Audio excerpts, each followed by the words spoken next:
এই কৃতজ্ঞতা হলো আল্লাহর সাথে আমাদের সম্পর্ক তৈরির প্রথম পদক্ষেপ। আমরা যদি আমাদের লক্ষ্যে পৌঁছাতে চাই, আমাকে আমার নিজের সাথে, আপনাকে আপনার নিজের সাথে আলোচনা করতে হবে যে কোন কোন জিনিসের জন্য আমরা আল্লাহর প্রতি কৃতজ্ঞতা প্রকাশ করব। আনিশকুরুলিল্লাহ। মুসা আলাইহিস সালাম একটি ভ্রমণের উদ্দেশ্যে যাত্রা করেন, কারণ আল্লাহ তাকে একজনের কাছ থেকে শিক্ষা গ্রহণের আদেশ করেন। কোরআনের বাইরে তার নাম পাওয়া যায়, আর তা হলো খাজির বা খিজির, কিন্তু কোরআনে তার নাম উল্লেখ করা হয়নি। কোরআনে তাকে উল্লেখ করা হয়েছে আবদাম মিন ইবাদিনা, অর্থাৎ আমার বান্দাদের মধ্যে একজন বান্দা।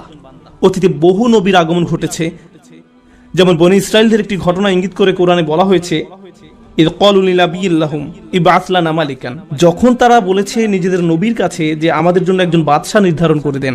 বাইবেলে উল্লেখ আছে তারা এটা তাদের নবী সামাইল আলাইহিস সালামের কাছে বলেছিলেন, কিন্তু কোরআনে তার নাম উল্লেখ করা হয়নি। সুতরাং কখনো কখনো আল্লাহ নাম উল্লেখ করেন, আবার কখনো কখনো করেন না। আমাদের প্রায় সকল আলেমদের মতে লোকমান নবী ছিলেন না, তাকে নবী হিসেবে বিবেচনা করা হয় না, তথাপি তার নাম উল্লেখ করা হয়েছে কোরআনে। প্রথমে যে বিষয়টি এখানে লক্ষণীয় তা হলো আল্লাহ এই ব্যক্তির নাম উল্লেখ করার মাধ্যমে তাকে বিশেষ মর্যাদা দিয়েছেন।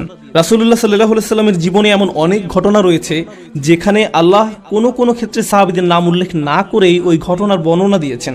আবু বকর রাদিয়াল্লাহু তাআলা আনহুর নাম উল্লেখ করা হয়নি, আল্লাহ শুধু বলেছেন ইয ইয়াকুলু লিসাহিবিহি লা তাহজান, যখন তিনি আপন সঙ্গীকে বললেন বিষণ্ণ হয়ো না। আল্লাহ এভাবে বলেননি যে যখন তিনি আবু বকরকে বললেন লা তাহজান, কারণ নাম উল্লেখ করার মাধ্যমে আল্লাহর পক্ষ থেকে তাদের বিশেষ মর্যাদা প্রদান করা হয়। হযরত লুকমানকে কোরআনে এমনই একটি বিশেষ মর্যাদা দেওয়া হয়েছে। আমি আরেকটি বিষয় সবার দৃষ্টি আকর্ষণ করতে চাই, কোরআনের এই অংশে আল্লাহ আমাদের যে শিক্ষা প্রদান করেছেন তাকে হালকাভাবে নেওয়া যাবে না। এই ঘটনাগুলো ইতিহাসের এমন সব মুহূর্ত যা কোনো ঐতিহাসিকের পক্ষে লিপিবদ্ধ করা সম্ভব নয়। এই অনুচ্ছেদে যে ঘটনাটির বর্ণনা দেওয়া হয়েছে তা হলো একজন পিতা এবং তার সন্তানের মাঝে কথোপকথন। তো এই কথোপকথন হয়তো তাদের বাড়ির নির্জন পরিবেশে হয়েছে, অথবা তারা যখন একত্রে কোথাও ভ্রমণে বের হয়েছিলেন, বা একত্রে কোনো কাজ করার সময় তাদের আশেপাশে কেউ ছিল না, তখন কোনো রেকর্ডিং ডিভাইসও ছিল না। কত বিলিয়ন ট্রিলিয়ন সময় পিতামাতা তাদের বাচ্চাদের সাথে কথা বলেন, এমন ঘটনা প্রতিদিন ঘটে। এটা আমাদের জীবনের অংশ। তথাপি এই একটি আলোচনাকে আল্লাহ এত গুরুত্ব দিলেন যে মানব জাতি এই কথোপকথন থেকে কিয়ামত পর্যন্ত হিদায়াত পেতে থাকবে। তাই তিনি এই কথোপকথনকে কোরআনের অংশ করে দিলেন। এটা একটা বিরাট ব্যাপার। আল্লাহ এমন একজনকে সেলিব্রিটি বানিয়ে দিলেন যার সম্পর্কে অন্য কোনোভাবে জানা সম্ভব ছিল না। আল্লাহ এই কথোপকথনটিকে চিরস্থায়ী বানিয়ে দিলেন, অন্যথায় এই সম্পর্কে জানা আমাদের পক্ষে সম্ভব ছিল না। কোরআন থেকে যখন আমরা কিছু শিখবো বা জানবো, আমাদের একটু পেছনে সরে এসে প্রথমে এটার তারিফ করা উচিত, উপলব্ধি করা উচিত যে আল্লাহ আমাদের কত বড় উপকার করেছেন। ওয়ায়ুআল্লিমুকুম মা লাম তাকুনু তা'লামুন, আর তোমাদের শিক্ষা দেবেন এমন বিষয় যা কখনো তোমরা জানতে না। আল্লাহ কোরআনে বিষয়টা উল্লেখ না করলে অন্য কোনোভাবে এই জ্ঞান এবং প্রজ্ঞা সম্পর্কে আমাদের জানার উপায় ছিল না। আল্লাহ লুকমান সম্পর্কে কি বলেছেন? আল্লাহ বলেন ওয়ালাকাদ আতাইনা লুকমান আল হিকমা, আমি লুকমানকে প্রজ্ঞা দান করেছি। এই আয়াতের কিছু অংশ আমি সংক্ষেপে ব্যাখ্যা করব, আর কিছু অংশ বিস্তারিত ব্যাখ্যা করব।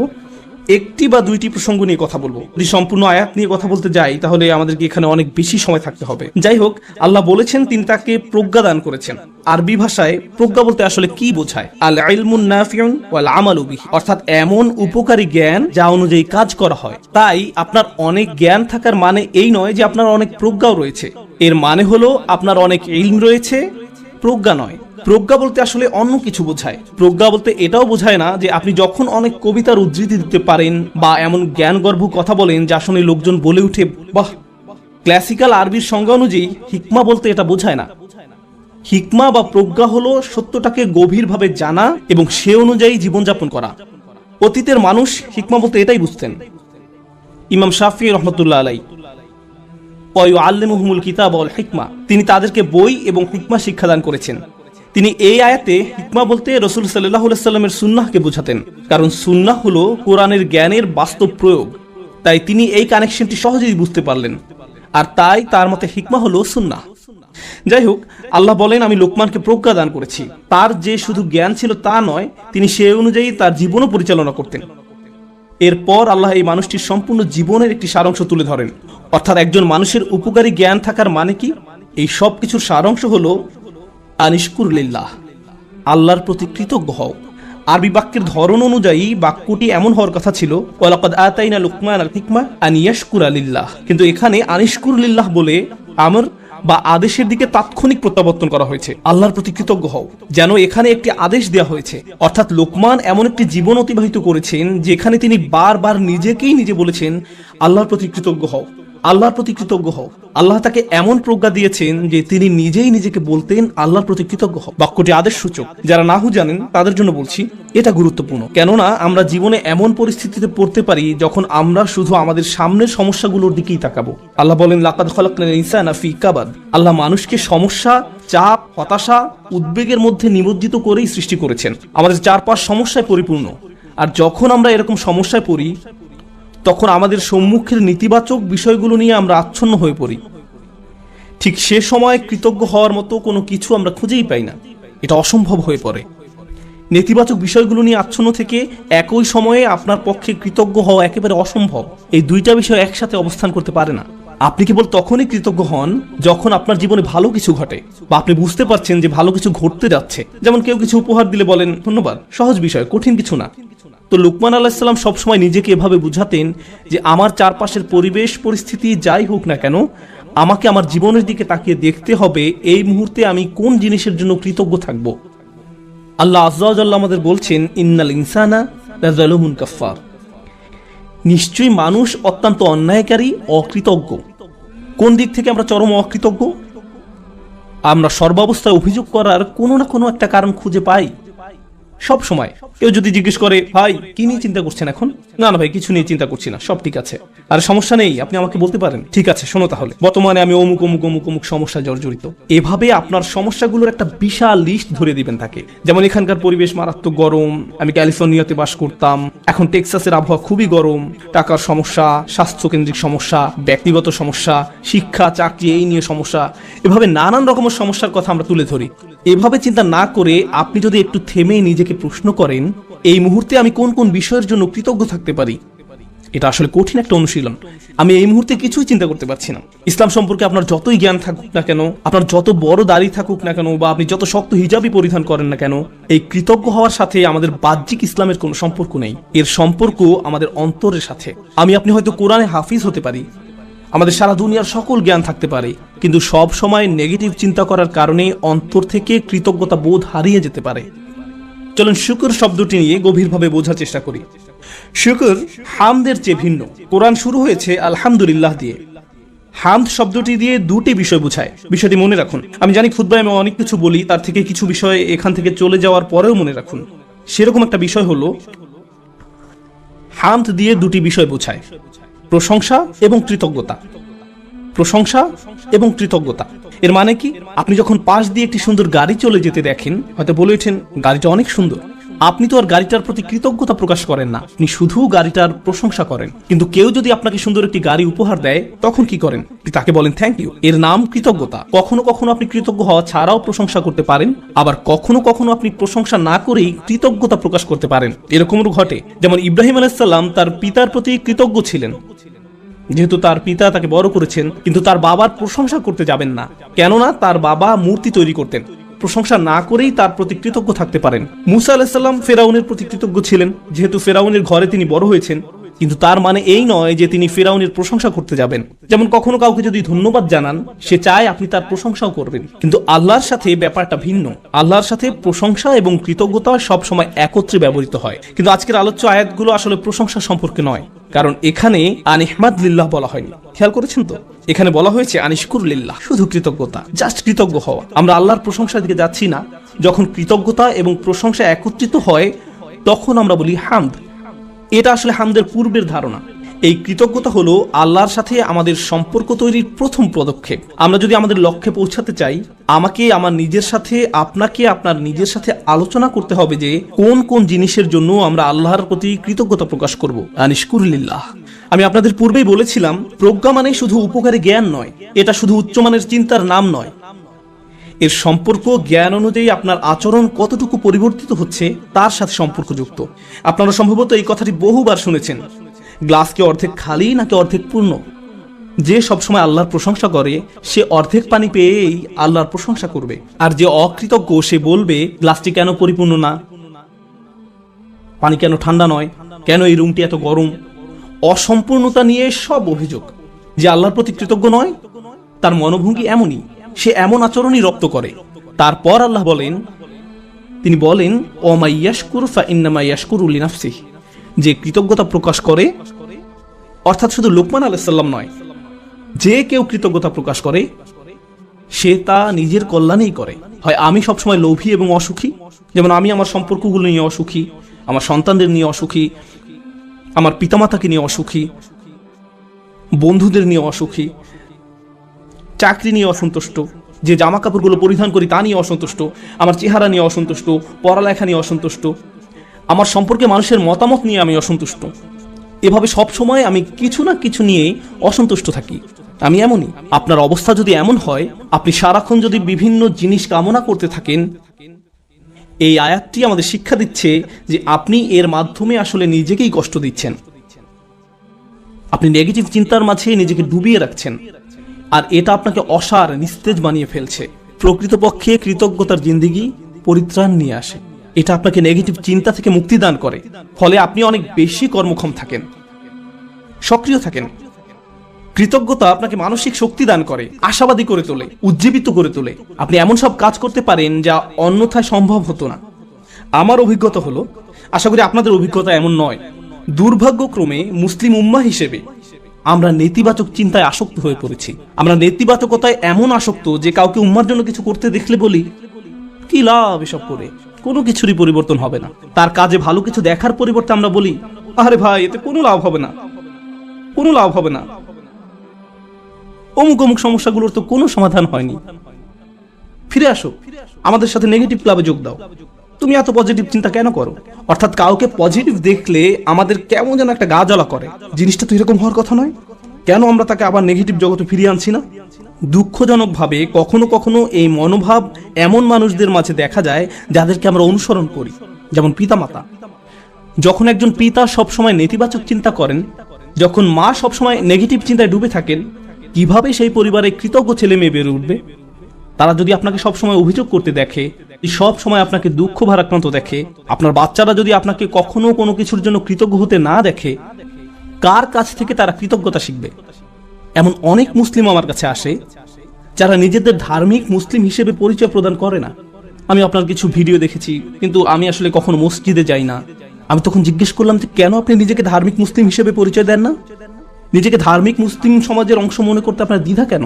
উত্তরে তারা কি বলে জানেন? তারা বলে এই ধার্মিক মুসলিমরা সব সময় বিপর্যস্ত থাকে, তাদের সব সময় রাগান্বিত দেখায়। কিভাবে এমনটা হলো? যে মানুষদের কাছে স্বর্গীয় ব্যাপার রয়েছে তাদের অবস্থা এমন কি করে হলো? এই আয়াতে প্রজ্ঞা বলতে কৃতজ্ঞতা বোঝানো হয়েছে। হিকমার সারমর্ম হলো, হিকমার নির্যাস হলো শুকর বা কৃতজ্ঞতা। যে নিয়মিত আল্লাহর দ্বীন সম্পর্কে জ্ঞান লাভ করতে থাকে তাকে কেন এমন দুর্দশাগ্রস্ত লাগবে? মূলত আপনি যত বেশি কৃতজ্ঞ হবেন, আপনাকে তত বেশি ইতিবাচক দেখাবে। সব সময় সবকিছুতেই আপনি ইতিবাচক দিকটি খুঁজে পাবেন। এমনকি যখন আমরা দুঃখ ভারাক্রান্ত হয়ে পড়ি, তখন আমরা নিজেদের এই বলে প্রবোধ দেব যে আমি এই মুহূর্তে কোন কোন বিষয়ের জন্য কৃতজ্ঞ থাকতে পারি। তারপর নিজের মনকে শক্ত করে আবার দাঁড়িয়ে যান। এখন আমার মুসা আলাহিস সালামের কথা মনে পড়ে গেল। আমি আসলে সব সময় মুসা আলাহিস সালামের এই ঘটনাটি দ্বারা অনুপ্রাণিত হই। তিনি নীল নদ পার হয়ে অপর প্রান্তে চলে গেলেন। তার সাথে বনী ইসরায়েলের হাজার হাজার মানুষ, আর সবাই ঘরবাড়িহীন, নিঃস্ব। তার উপর তারা মরুভূমিতে বিচরণ করছেন। তাদের মাথার উপর কোনো ছাদ নেই।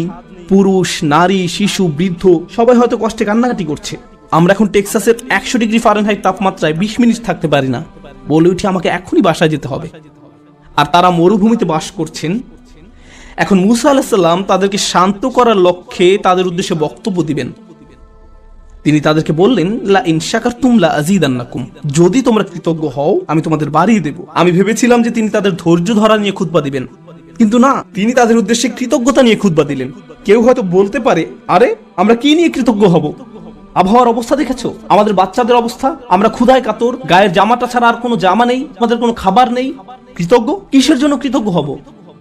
আপনি যদি একটু থেমে চিন্তা করেন, কারণ ফেরাউনের বাহিনী তোমাদের হত্যা করতে পারেনি, অথবা তোমরা ডুবে যাওনি, অথবা তোমরা এখন আর মিশরীয়দের দাস নও, তোমাদের বাচ্চাদের আর জবাই করা হচ্ছে না, তোমাদের মহিলাদের আর নিপীড়িত জীবনযাপন করতে হচ্ছে না, চোখের সামনে মহিলাদের নির্যাতিত হওয়ার দৃশ্য আর পুরুষদের দেখতে হচ্ছে না। তোমরা এই সব কিছুর জন্য কৃতজ্ঞ নও? অভিযোগ করছো? কৃতজ্ঞ হওয়ার জন্য আপনি সব সময় কিছু না কিছু খুঁজে পাবেনই। সব সময় এমন কিছু পাবেন যা আরো খারাপ হতে পারত। সুতরাং এই ধরনের প্রজ্ঞা নিয়ে বেঁচে থাকা খুবই কঠিন। কিন্তু কেউ যদি এভাবে জীবনযাপন করতে পারে তাহলে সে শুধু নিজেরই উপকার করলো। অমা ইয়াশকুর ফা ইন্নামা ইয়াশকুরু লিনাফসিহি, যে কৃতজ্ঞতা প্রকাশ করে সে তা নিজের কল্যাণই করে। আল্লাহ ওয়াদা করেছেন লা আযীদান্নাকুম, আমি তোমাদের আরো বেশি দান করব। আল্লাহ আপনার জীবনের প্রতিটি ক্ষেত্রে আপনাকে সমৃদ্ধি দান করবেন, যেমন হেদায়েত, স্বাস্থ্য, রিজিক সহ সকল ক্ষেত্রে সবকিছুই ঠিক হয়ে যাবে যদি আমি আর আপনি আল্লাহর প্রতি কৃতজ্ঞ হতে পারি। এটাই এখানে প্রজ্ঞা। তারপর তিনি বলেন ওমান কাফারা ফা ইন্নাল্লাহা গানিয়্যুন হামিদ, আর যে কৃতজ্ঞ হয় আল্লাহ অভাব মুক্ত। আল্লাহ হলেন গানি এবং হামিদ, তিনি ধনী এবং প্রশংসিত। অর্থাৎ আপনার প্রশংসা তার দরকার নেই, মানুষের প্রশংসার দরকার হয়, কিন্তু আল্লাহর প্রশংসার দরকার নেই। কিছু মানুষ বলে কেন আমি তার প্রতি কৃতজ্ঞ হব, তোমাদের প্রভুর কেন এত প্রশংসা দরকার হয়। সাধারণ নাস্তিকরাই প্রশ্ন করে কেন তোমাদের রব সবসময় প্রশংসা করতে বলে। আল্লাহ বলেন তিনি হলেন গানি, তার কোনো কিছুর প্রয়োজন নেই, তার প্রশংসার দরকার পড়ে না, এটা তোমাদের জন্য। এই প্রশংসা করার মাধ্যমে তোমরাই উপকৃত হবে। তিনি হলেন হামিদ, তোমরা প্রশংসা করো বা না করো তিনিই প্রশংসার মালিক। শুধু শুকর বা কৃতজ্ঞতা নয়, বরং হামদ বা প্রশংসাও তার অধিকারভুক্ত। তিনি আপনার প্রশংসার জন্য অপেক্ষা করেন না। তারপর এই মানুষটি হযরত লোকমান, যিনি কৃতজ্ঞতা এবং শুকরিয়ার জিন্দেগি যাপন করতেন, আর এই দুইটি গুণ তার জীবনের সবকিছুতেই দীপ্তি ছড়িয়েছিল। তিনি কোনো কিছু সম্পাদন করতে গেলে এই গুণগুলো তার মনোভঙ্গি ঠিক করে দিত। আপনি কি কাজ করেন সেটা যেমন গুরুত্বপূর্ণ, তার চেয়েও বড় গুরুত্বপূর্ণ ব্যাপার হলো এই কাজের প্রতি আপনার মনোভঙ্গি কেমন। শুধু কি করেন তাই নয়, বরং কিভাবে করেন সেটাও গুরুত্বপূর্ণ। আপনারা উভয় বিসমিল্লাহ বলে খাওয়া শুরু করেছেন, সবকিছু দেখতে একই রকম, কিন্তু একজনের কৃতজ্ঞতার মনোভঙ্গি ছিল আর অন্যজনের সেটা ছিল না। একজন এই দুনিয়া এবং পরকাল উভয় জগতেই লাভবান হবে, অন্যজন হবে না। অন্যজন এই সমস্ত উপকারের দরজা বন্ধ করে রেখেছে, কারণ যে দৃষ্টিভঙ্গিতে সে খেয়েছিল সেটা কৃতজ্ঞতার দৃষ্টিভঙ্গি ছিল না। শুকর শুধু কাজের নাম নয়, এটা মনোভঙ্গিরও নাম। এখন তিনি তার ছেলেকে কি বললেন?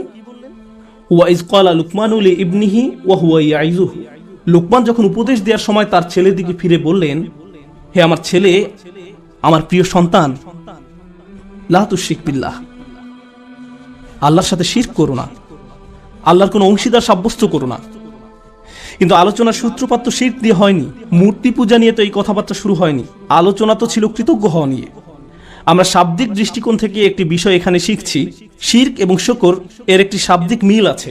কিন্তু আরেকটি বিষয় আমাদের এখানে জানতে হবে, আল্লাহ আমাদের এখানে শেখাচ্ছেন তার সাথে আমাদের সম্পর্কের মূল কেন্দ্রবিন্দু হলো আসলে কৃতজ্ঞতা। আমাদের আল্লাহর প্রতি যত ধরনের অনুভূতি রয়েছে, আমরা তার দাস, আমরা তাকে ভয় করি, আমরা তার কর্তৃত্ব মেনে নিয়েছি, আমরা জানি যে তিনি আমাদের সৃষ্টিকর্তা, এই সব কিছুই সত্য। কিন্তু এই সব কিছুর মাঝে আল্লাহর সাথে সত্যিকারের সম্পর্ক তৈরি করতে হলে আমাদের অন্তরে যা থাকতে হবে তা হলো কৃতজ্ঞতাবোধ। যদি অন্তরে এর উপস্থিতি না থাকে, তাহলে অন্তর এমন এক ধরনের শিরকের বসবাস হবে যার সাথে আমরা যুদ্ধ করে পারবো না। কারণ এটা দেখতে মূর্তির মতো নয়, এটাকে দেখতে মিথ্যে কোনো খোদার মতো মনে হয় না। এটা এমন এক ধরনের মূর্তি যার বসবাস অন্তরে। তো তিনি তার সন্তানকে বলেন, আল্লাহর সাথে শিরক করো না, আল্লাহর প্রতি অকৃতজ্ঞ হয়েও না বলার পরিবর্তে তিনি এই কথা বললেন, কারণ তিনি যেহেতু মনে করেন কৃতজ্ঞ হওয়াই আসলে প্রজ্ঞা, আল্লাহর পাশাপাশি কোনো কিছুকে স্থাপন করো না। আমরা এটা কিভাবে বুঝবো? লুকমান তার ছেলেকে আসলে কি শিক্ষা দিচ্ছেন? প্রসঙ্গত এটা শুধু সন্তানের সাথে পিতার কথোপকথন নয়, বরং এটা এমন যে কারো জন্য হতে পারে যার অধীনে কেউ বাস করে। আপনার জীবনে যদি এমন কেউ থাকে যে আপনার কাছ থেকে প্রজ্ঞার তালাশ করে, বিশেষত আমি বাবাদের উদ্দেশ্যে বলছি, এমনকি এর বাইরেও, আপনি হয়তো বড় ভাই, আপনি এমন পজিশনে আছেন যেখানে অন্যরা আপনার অনুসরণ করে, সেক্ষেত্রে আপনার উচিত এই শিক্ষাটি তাদের নিকট পৌঁছে দেয়া। আমি নিজেকে এই প্রশ্নটি করি। আপনাদের কাউকে কাউকে আল্লাহ অনেক কিছু দিয়েছেন, যেমন আপনাদের হয়তো ভালো চাকরি আছে, ভালো ব্যবসা আছে, টাকার সমস্যা নেই, গাড়িও আছে, আপনার সব কিছুই আছে। ফলে আপনার বাচ্চাদের জীবন আপনার নিজের জীবনের চাইতেও অনেক বেশি সহজতর। কিন্তু আপনি যখন ছোট ছিলেন, আপনার জীবন এতটা সহজ ছিল না। আমার এখনো মনে আছে, ঈদের সময় আমরা বার্গার কিনতাম, আমরা একটা বার্গার কিনে পুরো পরিবার সবাই ভাগ করে খেতাম। এটাই ছিল আমাদের ঈদ। আমি আমার বোনের টুকরার দিকে তাকিয়ে থাকতাম, কারণ মাঝখানের টুকরাটা ছিল সবচেয়ে বড়। অনেক বাচ্চারা প্রথম টুকরাটা চায়, কিন্তু প্রথম টুকরাটিতে তো শুধুই রুটি। এখানে আসল কথা হলো আমাদের বাচ্চারা এসব জানে না। তারা এভাবে বলে, আমি আমারটাতে চিজ চাই, আমারটাতে মেয়োনিজ চাই, কেউ বলে আমারটাতে চিজ না পেঁয়াজ চাই। আমার বাল্যকাল আর তাদের বাল্যকাল একরকম নয়। তারা কষ্ট দেখে না। যখন আপনার টিনেজ বাচ্চা বলে আমি ঠিক শিওর না কোন কলেজটাতে ভর্তি হব, কোন গাড়িটা যে পছন্দ করি, আপনার হয়তো তখন মনে পড়ে, ভাই আমি পাবলিক বাসে ধাক্কাধাক্কি করে কলেজে যেতাম, সকালবেলা পত্রিকা বিতরণ করতাম, কাজে 3 মিনিট দেরিতে পৌঁছানোর জন্য চাকরি হারিয়েছিলাম, আমি কোনো মতে টিউশন ফি দিতাম, বাসায় নিয়মিত বাজার থাকতো না। আর আমার বাচ্চারা এখন বলছে তারা শিওর না কোন গাড়িটা কিনবে। আপনার মন চাচ্ছে দেয়ালে নিজের মাথা ফাটাতে, কারণ আমাদের বাচ্চারা মনে করে তাদের তো এমনিতেই সবকিছু পাওয়ার কথা। তারা কৃতজ্ঞ হওয়ার মানে বোঝে না। এভাবে কারো পক্ষে কৃতজ্ঞ হওয়া সম্ভব নয়।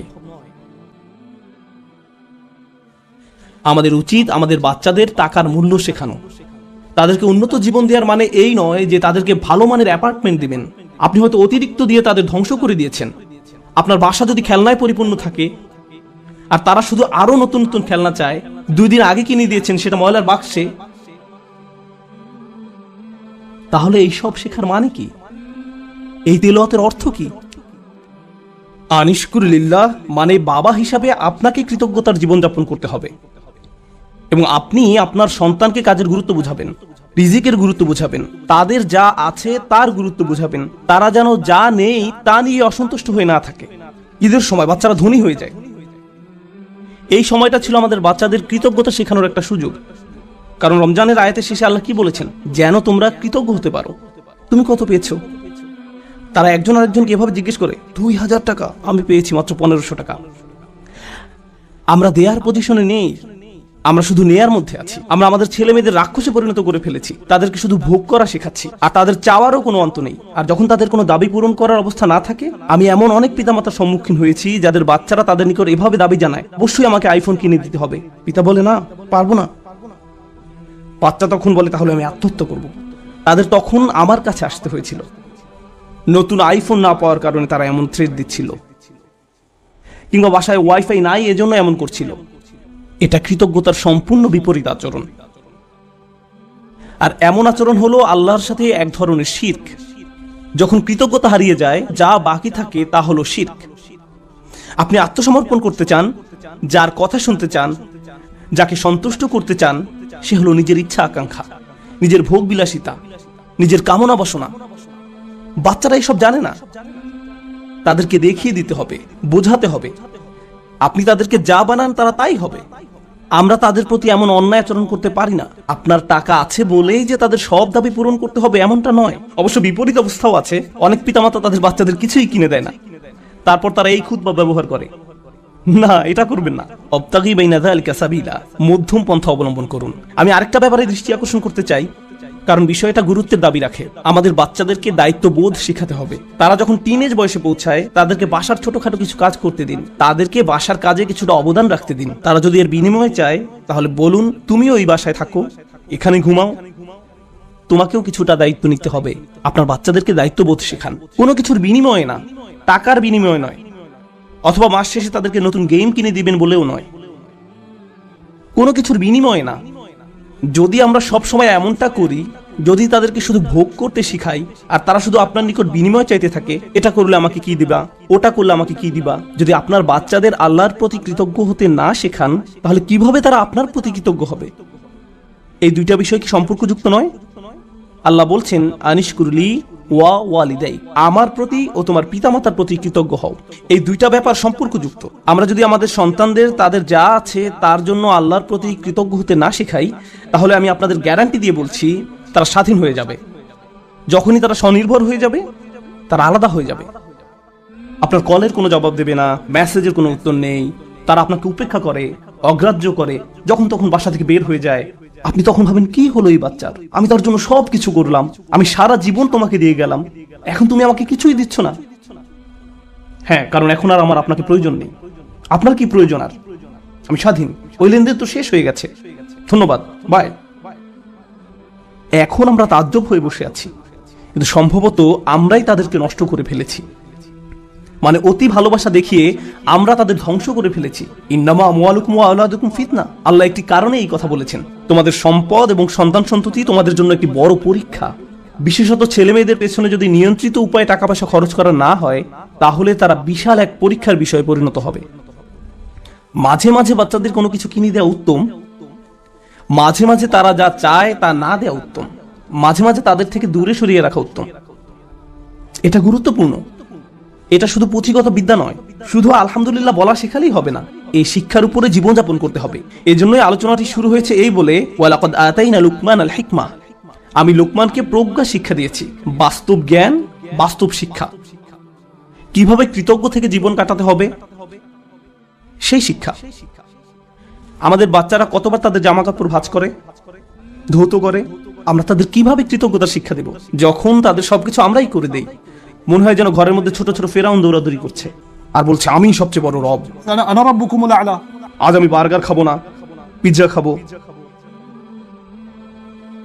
আমাকে এটা দাও, ওইটা দাও। আমরা তাদের এমন বানিয়ে ফেলেছি।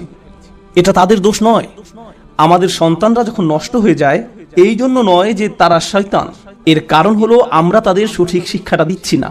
প্রজ্ঞা থাকার মানে হলো আপনি আপনার সন্তানদেরকে সঠিক নিয়মে বড় করেন, আপনি তাদের আকাঙ্ক্ষাগুলো নিয়ন্ত্রণের চেষ্টা করেন। বাচ্চাদের এই নিয়ন্ত্রণটি নেই। আমাদেরকে ভালোবাসার সাথে তাদের ভিতরে এই অনুভূতি তৈরি করে দিতে হবে। আয়াতটি শুরু হয়েছে ইয়া বুনাইয়া দিয়ে, আমার প্রিয় ছেলে। অর্থাৎ বাবা অত্যন্ত আদর মাখা কণ্ঠে তার বাচ্চার সাথে কথা বলছেন। আপনি এর উল্টাভাবে শুরু করতে পারেন না, এই বাসার সবাই শোনো, আমি মাত্র জুমা থেকে আসলাম, বাসার সবকিছু এখন অন্য নিয়মে চলবে। এভাবে না, ভালোবাসার সাথে সুন্দরভাবে করুন।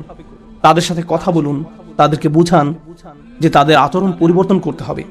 আমাদের মাঝে না দেখলে তারা এটা শিখবে না। যদি আমি খাবার ফেলে দিই, ক্ষুধা লাগলে রেস্টুরেন্টে গিয়ে অপ্রয়োজনীয় অর্ডার করি, এরপর অল্প একটু খেয়ে বলি আমি আর পারবো না, আর সন্তানকে বলি খাবার শেষ করো, খাবার শেষ করো, তারা শিখবে না, তারা শিখবে না, তারা ফেলে দিবে। আপনার জীবনটা যদি অকৃতজ্ঞতায় পূর্ণ থাকে, তাহলে এটা অনেক বড় একটা সমস্যা। এই জন্যই অবিশ্বাস এবং অকৃতজ্ঞতা প্রকাশে একই শব্দ ব্যবহার করা হয়েছে, একই শব্দ ব্যবহার করা হয়েছে। কুফর বিল্লাহ মানে হলো আল্লাহকে অবিশ্বাস করা, আর কুফরান বিন নিয়ামা মানে নিয়ামতকে অস্বীকার করা, অকৃতজ্ঞ হওয়া। একই শব্দ। আল্লাহর নিকট কাফের আসলে দুইটা জিনিস। ভাবতে পারেন, এমন ব্যক্তি যে আল্লাহকে অস্বীকার করে এবং যে আল্লাহর প্রতি অকৃতজ্ঞ। এই জন্য যে ব্যক্তি আল্লাহর প্রতি কৃতজ্ঞ থাকে, তার পক্ষে শিরক করা অসম্ভব। কারণ আপনি যদি আল্লাহর প্রতি সুধারণা পোষণ করেন, আপনি শিরক করতে পারবেন না। আমাদেরকে তার প্রতি অকৃতজ্ঞ হওয়ার শিরক থেকে রক্ষা করুন। আল্লাহ আযজা ওয়া জাল্লা আমাদেরকে কৃতজ্ঞ থেকে জীবন পার করার সামর্থ্য দান করুন এবং আমাদেরকে সেসব মানুষদের অন্তর্ভুক্ত